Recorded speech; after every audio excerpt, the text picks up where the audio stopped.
우리 다 같이 회개 기도하심으로 예배를 시작하겠습니다.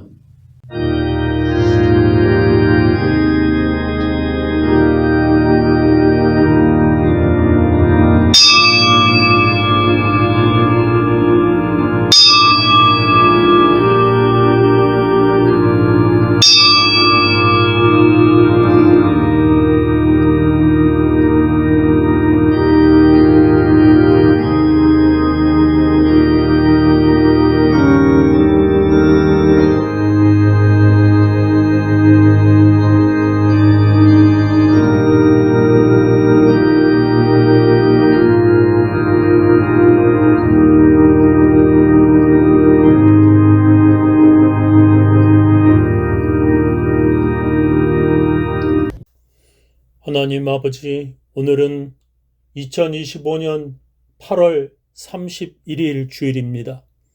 주님, 2025년 8월 마지막 날까지 저희들을 지켜주시고 보호해 주심을 감사합니다. 하나님 아버지, 저희들 살려주시옵소서. 저희들 살고 싶습니다. 살아도 그냥 사는 것이 아니라 거룩하게 살고 싶습니다. 하나님의 백성답게 살고 싶습니다. 예수님의 제자답게 살고 싶습니다. 거룩하게 살고 싶으나 거룩하게 살 능력이 없습니다. 죄 지을 능력만 있사오니 주님 저희들에게 성령을 부어주사 거룩하게 살게 하시고 주님께 영광 돌리며 살게 하여 주시옵소서. 감사하며 살게 하옵소서. 예수님 이름으로 기도합니다. 예수 나를 오라 하네. 예수 나를 오라 하네. 어디든지 주를 따라 주와 같이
하늘에 계신 우리 아버지여, 이름이 거룩히 여김을 받으시오며 나라의 임하옵시며 뜻이 하늘에서 이루어진 것 같이 땅에서도 이루어지이다. 오늘날 우리에게 일용할 양식을 주옵시고 우리가 우리에게 죄 지은 자를 사하여 준 것 같이 우리 죄를 사하여 주옵시고 우리를 시험에 들게 하지 마옵시고 다만 악에서 구하옵소서. 대개 나라와 권세와 영광이 아버지께 영원히 있사옵나이다. 아멘. 전능하사 천지를 만드신 하나님 아버지를 내가 믿사오며 그 외아들 우리 주 예수 그리스도를 믿사오니 이는 성령으로 잉태하사 동정녀 마리아에게 나시고 본디오 빌라도에게 고난을 받으사 십자가에 못 박혀 죽으시고 장사한 지 사흘 만에 죽은 자 가운데서 다시 살아나시며 하늘에 오르사 전능하신 하나님 우편에 앉아 계시다가 저리로서 산 자와 죽은 자를 심판하러 오시리라. 성령을 믿사오며 거룩한 공회와 성도가 서로 교통하는 것과 죄를 사하여 주시는 것과 몸이 다시 사는 것과 영원히 사는 것을 믿사옵나이다. 오늘 우리들에게 주시는 하나님의 귀한 말씀은 마가복음 2장 1절부터 12절 말씀 되겠습니다.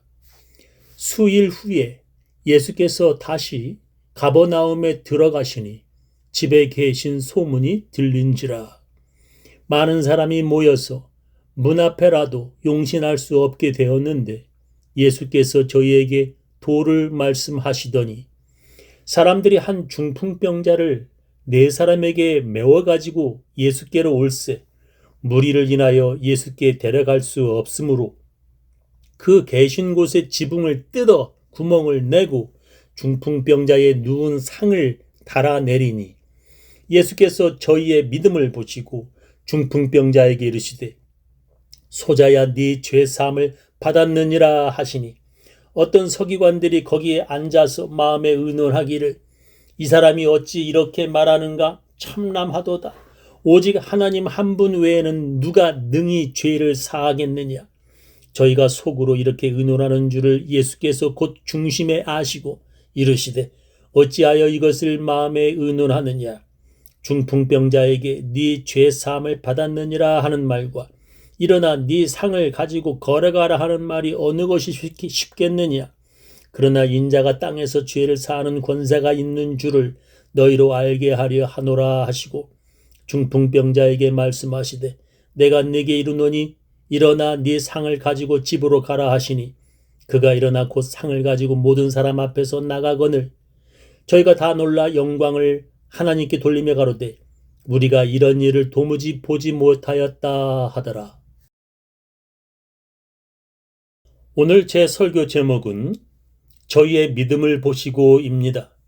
오늘 우리가 함께 읽은 성경 본문은 예수님께서 가버나움에서 중풍병자를 치료하신 이야기입니다. 예수님은 베들레헴에서 태어나셨지만 주로 어린 시절을 나사렛에서 지내셨습니다. 그래서 유대인들은 그를 나사렛 예수라고 불렀습니다. 그러나 예수님의 고향 나사렛에서 동네 사람들은 예수를 마리아의 아들이라고 부르며 그를 배척을 하였습니다. 그래서 예수님은 고향 나사렛을 떠나 가버나움에 가서 사셨다고 성경은 기록합니다. 마태복음 4장 13절 보면 나사렛을 떠나 스불론과 납달리 지경 해변에 있는 가버나움에 가서 사시니라고 기록하고 있습니다. 지도를 보면 나사렛과 가버나움이 어디에 있는지 여러분들은 잘 알게 되실 것입니다.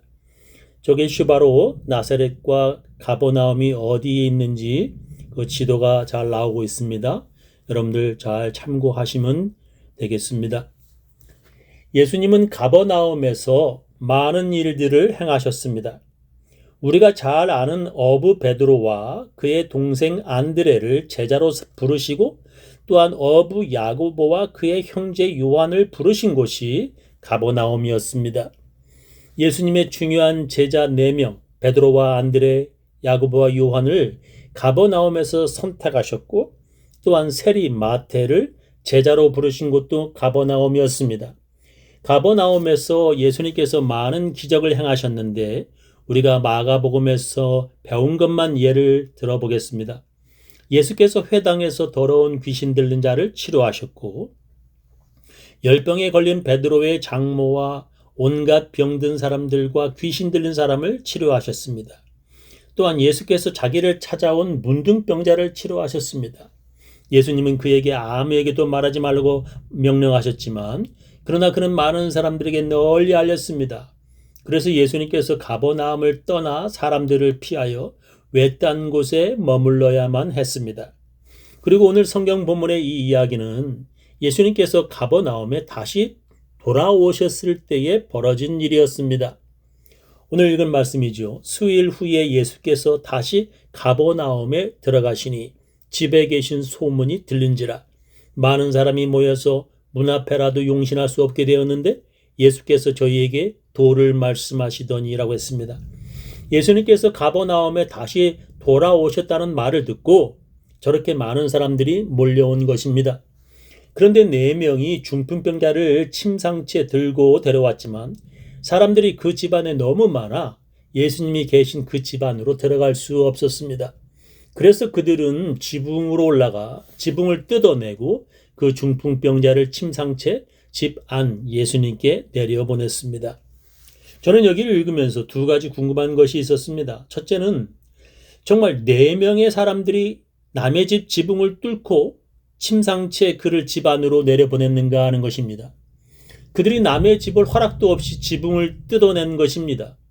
구멍도 작은 것이 아니라 침상채 내려보내려면 지붕에 커다란 구멍을 뚫어야만 했던 것입니다. 그리고 그 당시에 일반 사람들의 집 지붕은 위에 나무들을 들보로 놓고 그 위에 집들과 흙으로 덮었습니다. 그것들을 뜯어내려면 그들은 많은 시간과 수고를 해야 했을 것입니다. 그리고 집안의 사람들은 지붕에서 떨어지는 흙과 먼지들을 감당하여야 했을 것입니다. 그런데 어떤 신학자는 이런 설명을 했습니다. 가버나움의 여름은 습하고 집안은 너무 더워서 지붕에 열고 닫는 문을 만들어 통풍을 했다고 설명합니다. 아마 여러분은 이 사진을 보면 그 지붕문이 어떻게 생겼는지 금방 이해가 되실 것입니다.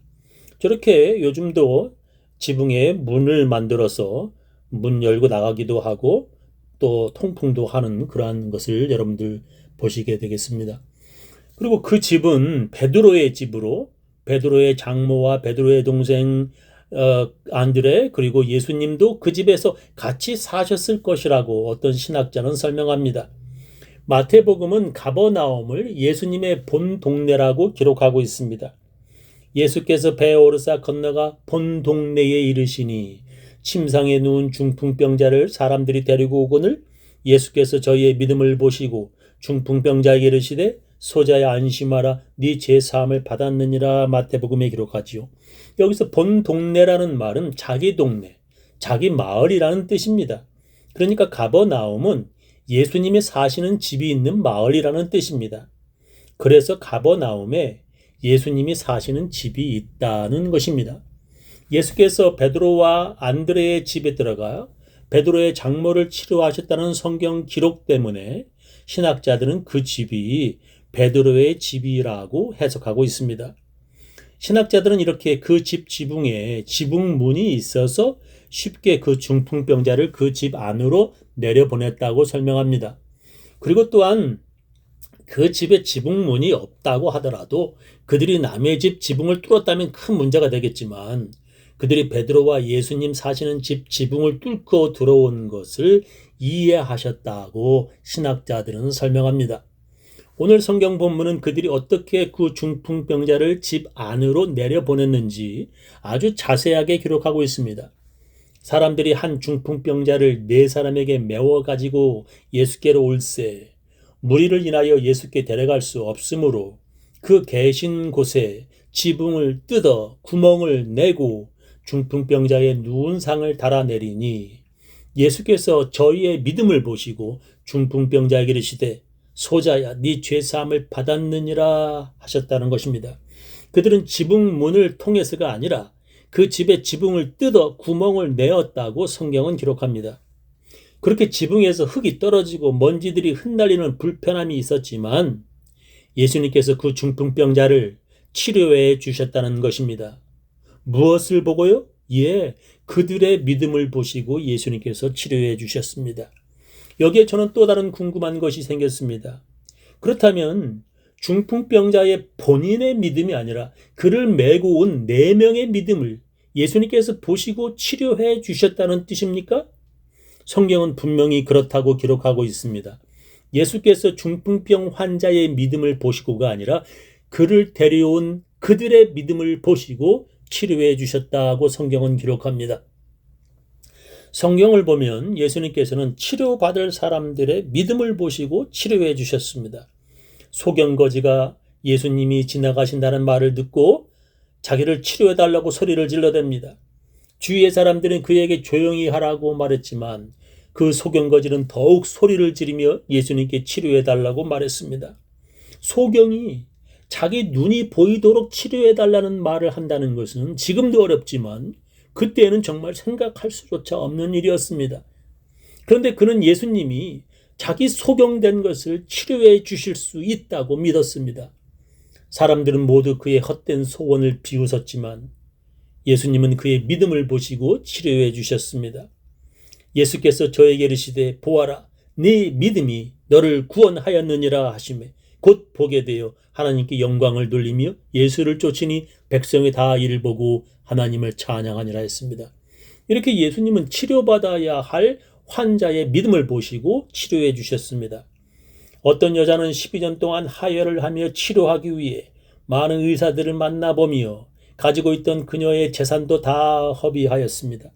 그리고 이제 마지막으로 예수님의 옷이라도 만지면 자기가 치료받을 수 있을 것이라고 그녀는 믿었습니다. 그리고 그녀는 많은 사람들 사이에 몰래 예수님의 뒤로 와서 예수님의 옷을 만졌습니다. 예수님께서도 그녀의 믿음을 보시고 치료해 주셨습니다. 여자가 제게 이루어진 일을 알고 두려워하여 떨며 와서 그 앞에 엎드려 모든 사실을 여짜온대 예수께서 가라사대 딸아 네 믿음이 너를 구원하였으니 평안히 가라 네 병에서 놓여 건강할지어다 하셨습니다. 이렇게 고침을 받고 싶어하는 환자 당사자의 믿음을 보시고 예수님께서 치료해 주신 것입니다. 그런데 오늘 성경 본문에서 중풍병자의 믿음이 아니라 그를 메고 온 4명의 사람들의 믿음을 보시고 예수님께서 치료해 주신 것입니다. 그렇다면 환자 당사자가 믿음이 없어도 그 환자를 데려온 사람들의 믿음을 보시고도 예수님께서 치료해 주신다는 것입니까? 이것이 저의 두 번째 궁금한 것입니다. 그런데 제가 발견한 것은 그렇다는 것입니다. 성경은 곧 환자 당사자가 아니라 예수께 부탁하는 사람의 믿음을 보시고 예수님께서 치료해 주신다는 것입니다. 예를 들면 어떤 이방인 백부장이 예수를 찾아와 자기 하인을 치료해 달라고 말했습니다. 자기 아들도 아니고 자기 아버지도 아닌 자기 하인이 아프다고 그가 예수님을 찾아온 것입니다. 지금이야 그렇게 사랑이 많은 사람도 있겠다고 이해할 수도 있겠지만 그 당시엔 정말 상상도 못하는 일이었습니다. 이스라엘을 점령한 로마 군인들은 유대인들을 아주 심하게 차별대우하였습니다. 특히 이방인 로마군 장교가 자기 가족도 아니고 유대인은 자기 하인이 아파서 그것도 의사가 아니라 예수님을 찾아왔다는 것은 정말 놀라운 일인 것입니다. 그것만으로도 예수님은 감동하셨습니다. 그래서 예수님께서 유대인이라면 이방인들의 집에 들어가면 안 되는 규정을 어기고 그의 집에 가서 치료해 주겠다고 말씀하실 정도였습니다. 그런데 그 장교는 자기도 자기 부하가 있어 명령을 하면 그대로 되어진다는 것입니다. 그러니까 예수님도 여기에서 그냥 말씀만 하시면 자기 하인이 고쳐질 것으로 믿는다고 말하였습니다. 예수님은 그 말을 들으시고 크게 놀라시며 이렇게 말씀하셨습니다. 예수께서 들으시고 기이 여기어 쫓는 자들에게 이르시되 내가 진실로 너희에게 이르노니 이스라엘 중 아무에게서도 이만한 믿음을 만나보지 못하였노라. 예수께서 백부장에게 이르시되 가라 네 믿음대로 될지어다 하시니 그 시로 하인이 나으니라 했습니다. 이렇게 예수님이 감동하시면 치료받아야 할 당사자의 믿음이 아니라 요청하는 사람의 믿음을 보시고도 치료해 주셨습니다. 또 어떤 이방 여자는 자기 딸이 귀신 들렸다고 예수님을 따라오면서 치료해달라고 소리를 질러댑니다. 제자들은 그 여자의 부르짖음이 너무나 시끄럽고 지겨워서 예수님께 그녀를 쫓아버려달라고 말할 정도였습니다. 예수님께서는 그녀를 개라 모욕하셨지만 그녀는 그 모욕까지도 참고 이겨내었습니다. 여자가 가로되 주여 올소이다마는 개들도 제 주인의 상에서 떨어지는 부스러기를 먹나이다 하니 이에 예수께서 대답하여 가라사대 여자야 네 믿음이 크도다 네 소원대로 되리라 하시니 그 시로부터 그의 딸이 나으니라 했습니다.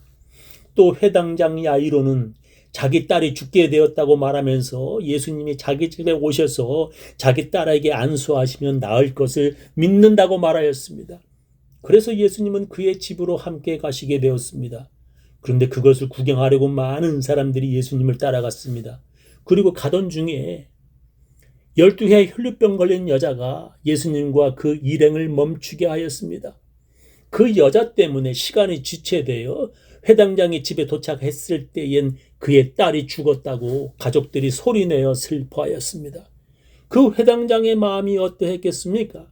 그 12의 혈류병 걸린 여자 때문에 그리고 그 여자 때문에 한참이나 지체하신 예수님이 미웠을지도 모릅니다. 그러나 예수님은 그에게 이렇게 말씀하셨습니다. 들어가서 저에게 이르시되 너희가 어찌하여 환호하며 우느냐 이 아이가 죽은 것이 아니라 잔다 하시니 다른 사람들은 비웃더라도 그 소녀의 부모는 예수님의 능력을 믿었습니다. 그래서 예수님은 부모의 믿음을 보시고 그 딸을 치료해 주셨습니다. 여러분의 가족 중에 병들고 아픈 사람이 있습니까?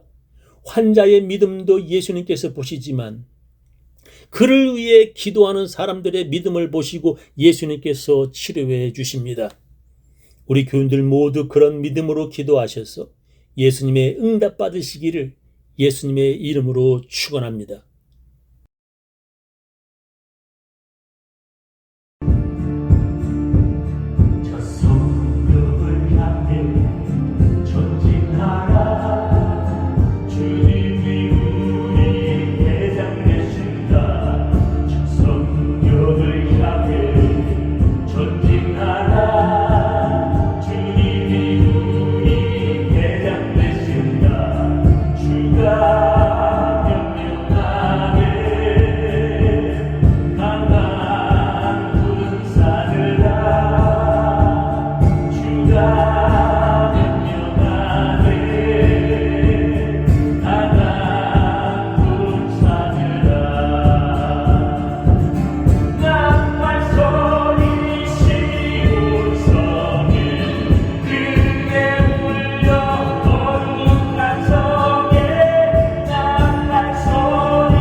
지금은 주 예수 그리스도의 놀라운 은혜와 하나님의 크고 크신 사랑과 성령님의 감화 감동하심이 주님의 사랑과 하나님의 은혜를 믿고 그 믿음으로 구하는 것을 주님께서 주실 줄을 믿는 모든 사람들, 그 가정, 그 자녀, 그 사업체 위에 지금부터 영원히 함께 하시기를 간절히 축원하옵나이다.